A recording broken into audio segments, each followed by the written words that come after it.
Hello and welcome to today's session. Today we are looking at The Proposal, which is a play that I know a lot of you are scared of simply because it hasn't been explained properly to you.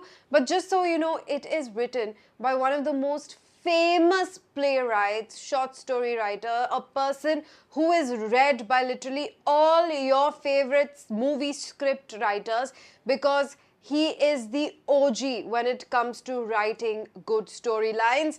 This man is the famous Russian playwright Anton Chekhov. And The Proposal is a funny, farcical play. It's a farce, which means that everything in this play has been exaggerated for comedy, for comic effect. And the comedy serves a purpose. It is a satire on society. While this was written for Russian gentry back in the day, we can find that it's still relevant in our society to this day. So you make sure to draw those parallels with the kind of people you see around you and the kind of things they do in the name of, good social convention. So let's take a look at the key events in the play. We have three characters: Lomov, Chubukov, Natalia. Chubukov is Natalia's father. Natalia and Chubukov are Lomov's neighbors. Lomov comes to Chubukov's house with a proposal. He wants to marry Natalia. So he comes dressed in an extremely formal fashion, which throws Chubukov off a little bit. But Chubukov, you can imagine him as your, very happy uncle. He's like always hospitable, always, in a light-hearted mood. And so he's having this conversation with Lomov. Lomov is described as highly nervous. He's always coughing. He's easily excited, which means he gets scared very, very fast. He gets nervous quite easily. And he comes to ask for Natalia's hand in marriage. The reason why he's asking for Natalia's hand is not because he is in love with Natalia, but because he thinks practically this is the best proposal that he can get. He's getting older. He has these fits of hypochondria and he gets excited very easily. So Natalia is someone who can perhaps take care of him. It'll be hard for him to find a love match at this stage. She lives right next door. She's good looking enough. He says like I can make do with her looks. And she seems to know her way around the house. I'm pretty sure she'll take care of the house properly. So it's a very practical decision, very like she meets these things in my checklist and that's why I want to marry her. Now the initial embarrassment is that Lomov is so anxious that he stammers and continuously coughs and he struggles to actually propose. Chubukov welcomes him warmly and he also brings Natalia. Now here's the first argument that then takes place. Now the purpose of Lomov coming into their house is to ask for Natalia's hand in marriage. He has to behave a certain way in a dignified manner. He should be respectful. He should not care about other trivial issues. But the funny thing, the exaggerated thing that happens here is that they get into really ridiculous and stupid arguments again and again. So at this point, Natalia doesn't know why Lomov is there dressed a certain way. Chubukov knows. Now, when he starts talking to Natalia, instead of proposing to her, which was why he came to their house that day, they somehow get into this argument about this disputed patch of land between their two houses, which is called Oxen Meadows.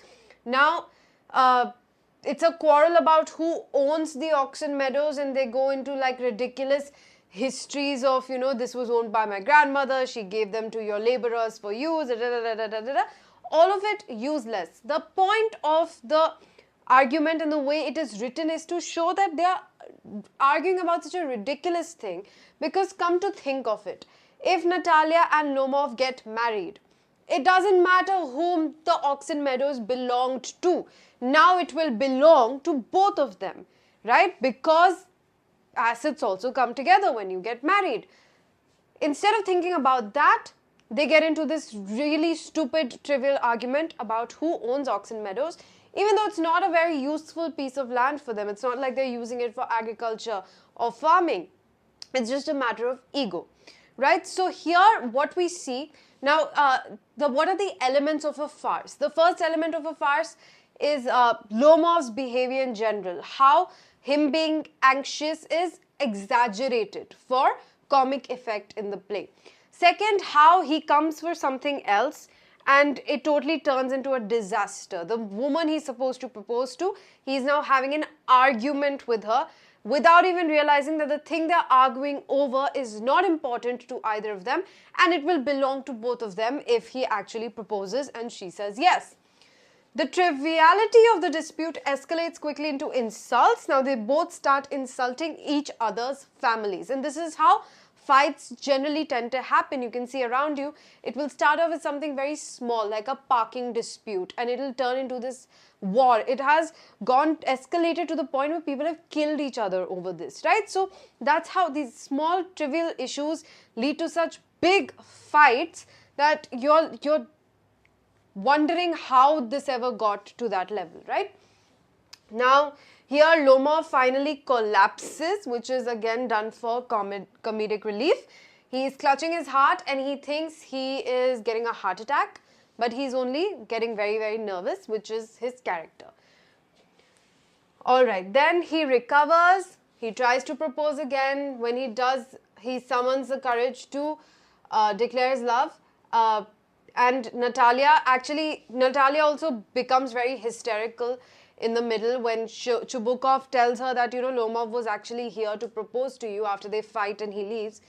When he tells her he was there to propose to you, she also loses her mind. She has this fit of hysteria. She also starts screaming, why didn't you stop him? Why didn't you tell me? I wouldn't have argued over something so stupid if had I known that he's come to propose to me. So then Natalia also realizes, and then when he comes back, instead of things going in the right direction, her having accepted the proposal and them discussing what to do next, they get into another argument. And now it's again a futile argument about whose hunting dog is better. So they're both arguing that mine is better, mine was better, yada yada yada. And again, it leads to the same hurling of insults. This argument rages. And again, you can see that despite the seriousness of the situation and the fact that their hunting dogs are no longer relevant in their lives, yet they are arguing about something so bizarre, so absurd, that has nothing to do with them getting married. All right? Again, every time there is an argument, it is followed by Lomov collapsing in some capacity.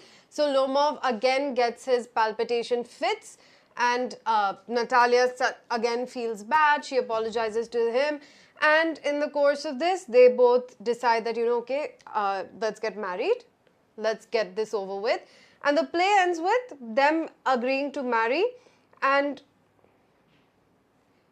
towards the end, after they take Chubukov's blessing, again there is some sort of an argument that is triggered. So the point of this is, now you don't have to remember the specifics of these arguments. One is about Oxen Meadows, second is about hunting dogs. If you're ever asked a question, you will get extracts to fall back on, so don't get overwhelmed by the sheer volume of the play. You don't have to remember so many details. You just have to remember enough to be able to explain that this is what they were fighting about, the history of Oxen Meadows and the ownership of Oxen Meadows and whose hunting dog was better. But the point is that the argument and then reconciliation, it shows two things primarily. First, how immature these people are, and they're getting ready to do something that is considered serious business. Marriage is no joke, and the way they approach it is so silly, so immature. And secondly, the preoccupations of these people are so shallow. They care about property, they care about whose hunting dog is better. They're so preoccupied with looking a certain way in society and not caring about real things, like there being feelings in a marriage. You're doing something that is emotional, that is supposed to be a gesture of love. All of that they're not concerned with. It's just their social standing that they are more worried about at any given point of time. So it's essentially a commentary on how superficial people are. And if you watch the Anne Gregory video, and I've told you how the foundations of marriage in society in general are so messed up, and this kind of elaborates on that point where marriage should be for love, for companionship, for togetherness. It should have elements of, compromising for the other, sacrificing for the other. In this case, both of them are just looking for gains out of the marriage. Both want certain things, and they're like, okay, this person can fulfill those needs of mine. So they're approaching it in a very selfish manner, which is the opposite of what a good marriage should be. And secondly, both are concerned with their social standing, with their social status, and nothing else, right? When these things are things that you let go of when it comes to love, here they are fighting over these things, okay?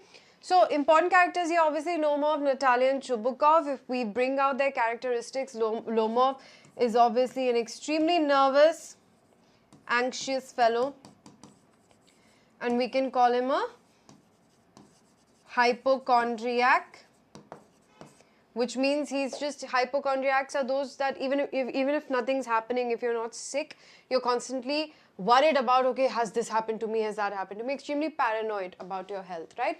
So that's Lomov. Natalia, we can say she is spirited, right? Little feisty, spirited, she's ready to, fight it out whenever possible. Okay, we can say she is immature, but she is also sensitive. Every time something happens to Lomov, or every time she realizes that, okay, he was actually here to propose, she calms down, she lets go of what she was doing and starts caring about Lomov. Chubukov, we can say, is just a general happy-go-lucky guy. He is hospitable, he is welcoming, good-natured, but again also a bit immature. And Chubukov is also a representative of the social class that we are talking about, the gentry, that provincial gentry that we are talking about. The comparison that you can draw here is with our typical, middle class uncles and the values that they uphold. They're very proud of their assets, their house, the money in their bank, the kind of education their children have gotten, the kind of jobs their children have. That's what they are preoccupied with. And if you observe that most of these couples, their relationship with each other is very transactional. It's not like the husband and wife really love and care for each other. Unfortunately, it's just that the husband is getting money to the household, the wife is taking care of the kids, cooking, cleaning, etc., etc. Very transactional. They get used to each other and they're staying with each other. And that is what's being demonstrated here as well. That's perhaps the future of Lomov and Natalia, very transactional marriage. Now, what are the major themes here?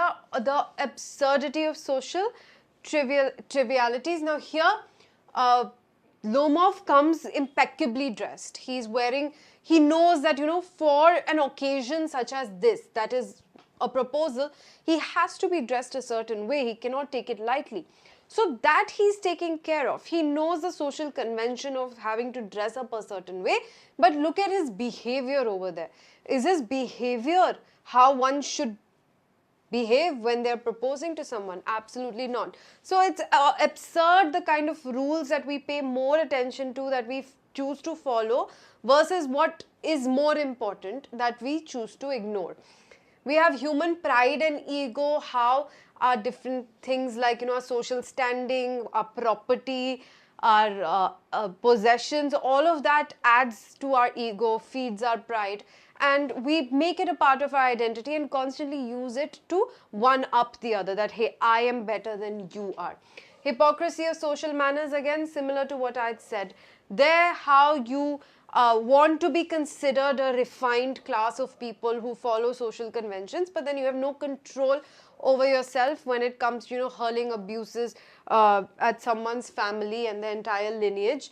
And it is a satire of provincial life of Russia at that time, and it still applies to our life today in India as well. Okay, so these are the major themes over here, and I think we are done. Yes, so what are some important things that you should remember from an exam point of view for this chapter? One, you should be able to explain why it's a farce. So the way you're going to do that is you're going to bring out the exaggerated aspects. the Lomov passing out, getting palpitation fits, just completely losing his mind again and again, that's an element of farce. The way Natalia and Lomov fight and argue over the most stupid, trivial things, again, that's an element of farce. All of that is exaggerated on purpose. Obviously, real people won't behave like this to this extent, but all of this is exaggerated on purpose in the play to bring out the absurdity of what real people do. And how does Chubukov use humor and irony in the proposal? Again, everything that I told you about how they're fighting over something that will become a joint asset that nobody really cares about. They are completely sidetracking. Lomov is getting completely carried away.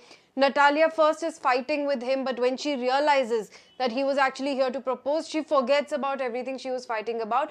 All the insults that were hurled at Lomov's family, she has now conveniently forgotten about all of that now that the prospect of marriage is real. So how quickly we change our stance when it comes to people. 1 minute I am hurling abuses at you, second minute when I think you can be of advantage to me, I've completely changed my stance. That is what Natalia is doing, that is what Chubukov is doing, and that's how humor and irony is used in the proposal. Okay, so that's all you need to know. I hope that was helpful. I will see you again in the next video. Till then, you take care and bye-bye.